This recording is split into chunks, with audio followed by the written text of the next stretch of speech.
Kalispera, Athena. Good afternoon, Athens. Thank you for having me today. You want disrupt? I got disrupt. No, I've got downright revolution. We're going to talk about the most exciting, most interesting, and probably the most important technological innovation, invention in computer science of the last 20 years. I'm here to talk about Bitcoin. And perhaps you've heard about Bitcoin before. Let's do a quick check. How many of you here have heard of Bitcoin before today? Oh, all right, we've got a good crowd. How many of you own Bitcoin? Even better. All right. Bitcoin is digital money, but it is so much more than that. Saying Bitcoin is digital money is like saying the internet is a fancy telephone. It's like saying that the internet is all about email. Money is just the first application. Bitcoin is a technology, it is a currency, and it is an international network of payment and exchange that is completely decentralized. It doesn't rely on banks, it doesn't rely on governments. And we have never done this before in the history of humanity. This invention is truly revolutionary, and when we look back at these moments, we will see that this is a historic moment in the evolution of computer science, but also a social and political revolution in the making. So let's get started. Bitcoin is digital money. It's money just like euros or dollars, only it's not owned by a government. And you can send it from any point in the world to any other point in the world, instantaneously, securely, and for minimal or no fees at all. 2 days ago, we saw one of the largest transactions ever recorded on the Bitcoin network, where someone transferred $150 million between two Bitcoin accounts in 1 second for 0 fees. And just that allows you to grasp how disruptive this technology is going to be in terms of international payment systems. But this is just the beginning. Bitcoin is a digital currency that came into existence in 2008 as an invention by a person called Satoshi Nakamoto. And he published a paper where he posited that he had found a way to create a decentralized network that could achieve consensus, agreement, without any central controlling authority. Now, if you have studied computer science or distributed systems, this is known as the Byzantine general's problem. It was first posited in 1975, and until 2008, it was an unsolved problem. But we immediately understood the importance of solving this problem, and Satoshi Nakamoto said, I have solved it. And guess what happened next? Everybody laughed and ignored him and dismissed him.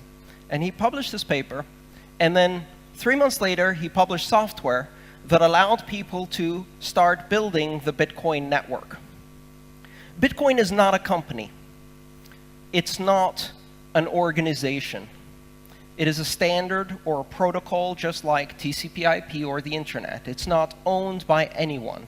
It operates by simple mathematical rules that everyone who participates in the network agrees on. And through this simple mechanism, and through the invention of Satoshi Nakamoto, Bitcoin is able to allow a completely decentralized network of computers to agree on what transactions have occurred on a network, essentially agreeing on who currently has the money. So if I send money from my account to somebody else's account in this peer-to-peer, completely decentralized network, it's just like sending an email. There's no one in the middle. It just goes from my computer, where the money is stored, to the recipient's computer with no intervention. And the entire network, every 10 minutes, agrees on what transactions have happened without any centralized authority, by a simple election that occurs electronically. This particular solution, this invention, is far more important than currency. Currency is just the first app. Just the first application that you can build on a distributed consensus system. Other applications include distributed fair voting, stock ownership, asset registration and notarization, and also many other applications we've never thought of before. I discovered Bitcoin for the first time in 2011, and since the internet, I have not felt this feeling of being completely overwhelmed by the possibilities that I saw. I was there at the dawn of the internet in 1991 when it was pre-commercial, and I could see that this was going to change the world, but couldn't tell everyone around me because no one believed me. And I have that exact same feeling about Bitcoin. Now, some of you may have heard of Bitcoin as a currency, as a system of money that is currently going wildly high in price one day and wildly low in price the other day. And what I'm here to tell you is to ignore the price, and to ignore Bitcoin the money, and understand Bitcoin the technology, the invention, and the network it creates. Because if we mess up the money, we'll just reboot another currency. The invention of Bitcoin, the technology that makes it possible, cannot be uninvented. And it creates the possibility for decentralized organization on a scale never before seen on this planet. And here's why it's important to me. Today in the world, approximately 1 billion people have access to banking, credit, and international finance capabilities, primarily the upper classes, the Western nations.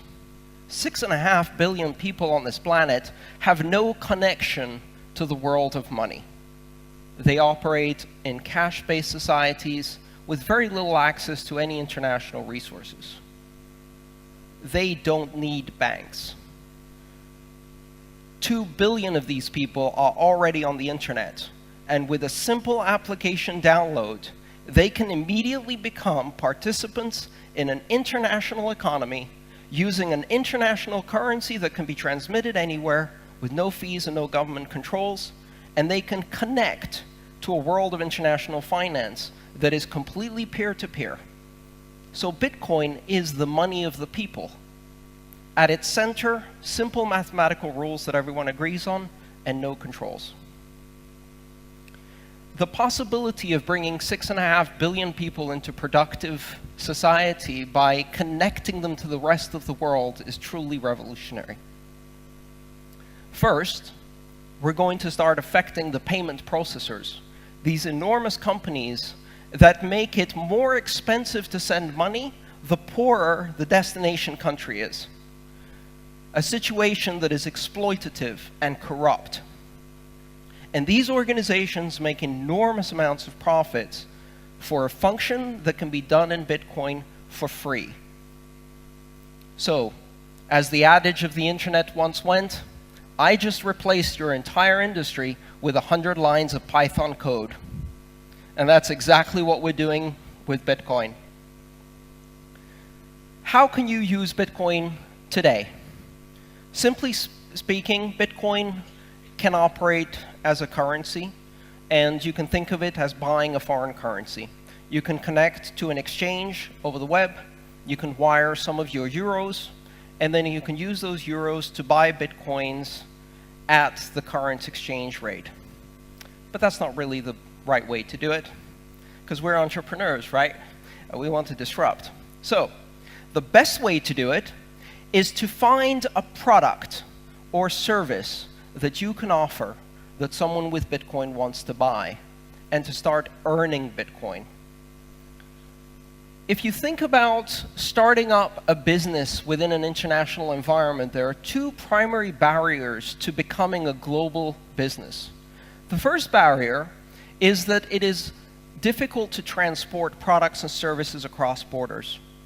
And with the internet, we solved that, because we can now create products and services that are virtual, that we can sell anywhere in the world. So we can deliver the product. But we still had one big problem. How do we get paid? Bitcoin solves that part. It now allows us to receive payments from anywhere in the world instantaneously.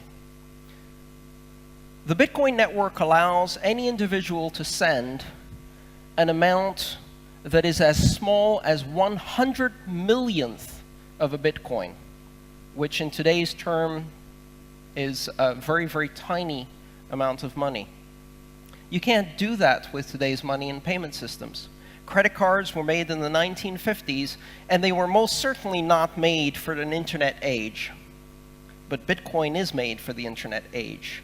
So if you can suddenly send payments that are 1/100th of a euro or 1,000th of a euro, you can sell content. You can do microtransactions. You can collect payments from millions of people in tiny amounts and make them in aggregate be worth something. And on the same network where you can send 1,000th of a euro or even 1,000,000th of a euro, you can send 1,000,000,000 euros or 1,000,000,000,000 euros. And the fee will be exactly the same because it depends on the size of the transaction in kilobytes, not the content.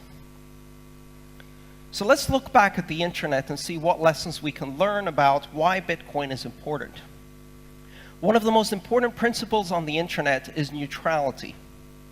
The internet doesn't distinguish between a large organization and a small organization. It doesn't know the difference between CNN and an Egyptian blogger. And it gives the possibility for an Egyptian blogger to speak to the world with the same power of voice that CNN has. Bitcoin is neutral to sender and recipient, and also to the value of the transaction. And that means that it gives every citizen and user of Bitcoin the ability to innovate in terms of financial innovations and instruments, in terms of payment systems, and to use the currency with exactly the same facility that a bank has. You become Citibank, and you can operate on the same level as Citibank. And that is truly revolutionary. It takes a hierarchical system of international finance that up to now has achieved security by limiting access, because that is the main method of trust on our payment systems. You can't get in unless you're vetted. And it turns that on its head and creates a completely flat and decentralized network where every node is equal, where the protocol is neutral to the transactions, and it pushes innovation to the edge of the network, allowing exactly the same phenomenon we saw on the internet, innovation without permission. You don't need to ask anyone if your application can be published on the internet. You don't need to ask anyone to completely subvert a new industry with your information technology. Well, on Bitcoin, you don't need to ask anyone to invent a new financial instrument, a new payment system, a new service. You can just do it. You can just write the code, and you are now part of an international financial network that can run that code and put you in contact with millions of consumers. Now, it's still early days. We don't yet have the polished interfaces. It's difficult to use. It's used by criminals. It's used by various organizations around the world, and it's not easy to see exactly who is using Bitcoin. I've heard all of that before. When I was on the internet in 1991, it was a den of thieves, pornographers, pirates, and criminals, right? But it didn't matter, and it doesn't matter now. And the reason it doesn't matter is because the same power of the technology that can be used by a criminal to promote their criminal activities can be used by all of the rest of us to do good, to do incredible things all across the world. And there's more of us. So Bitcoin creates this environment that is ripe for innovation because it's not a currency. It's a technology, a network, and a currency. And I can tell you today I'm very happy that Bitcoin's price is climbing very high, because I own some Bitcoins and it feels kind of nice. But I don't care about the price. If Bitcoin crashed tomorrow morning, the technology is still revolutionary. Just like if a website fails on the internet or an application fails on the internet doesn't go away. So if you understand that Bitcoin is a technology and not a currency, you can truly grasp the importance it has. But again, it's not about us. It is about the other 6.5 billion. It is about the ability to bring to the world a level of financial integration that the world has never seen before. And from our perspective, it's a great technology. We can do some disruptive innovation. We can build some interesting services. But if you're a Kenyan farmer who's trying to raise money in order to buy seed, and now you could do decentralized peer-to-peer lending and reach out to lenders all across the globe, this is not a technology, right? This is truly life-changing. So understanding the impact Bitcoin has on the vast majority of the world that lives under repressive and corrupt regimes with central banks that impose hyperinflation of 30% a month, it's much more important to see how Bitcoin can affect all of those people. There are 2 billion people on the internet, and only 1 billion of them have bank accounts, and we can change that. And it's not going to be easy. Make no mistake about it. When you throw a disruptive technology into the middle of the most powerful organizations on the planet, they don't like it. And right now, we're still in the early stages. To use the trite expression, first they ignore us, then they laugh at us, then they fight us, then we win. We're still at the laughing at us stage, and that's quite all right, because by the time they get to fighting us, they've already lost. Because this technology just went global with the introduction of more than $2.5 billion from Chinese investors who discovered a counterbalance to the world domination of the global reserve currency of the US dollar. There are 193 currencies in the world, but there's only one international currency. There are 193 currencies controlled by central banks and governments, but there's only one mathematical currency today, and that's Bitcoin. And we are going to build more of them.